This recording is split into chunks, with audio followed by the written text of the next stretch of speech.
கறந்த மாதிரி இருக்கு. இதோட எடை 3 கிலோ இருக்கும் நண்பர்களே.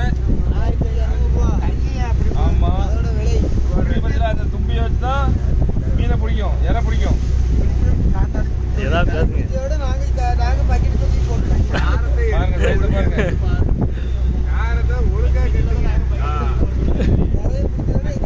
அந்த தும்பி கீழே விடுங்க.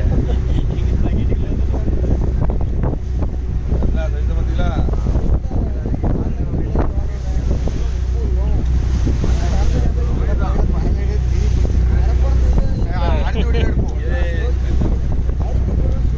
கம்பெனியில் நாங்கள் போடுற கம்பெனிலேருந்து இது சைனாக்கு ஏற்றுமதி பண்ணுறாங்க.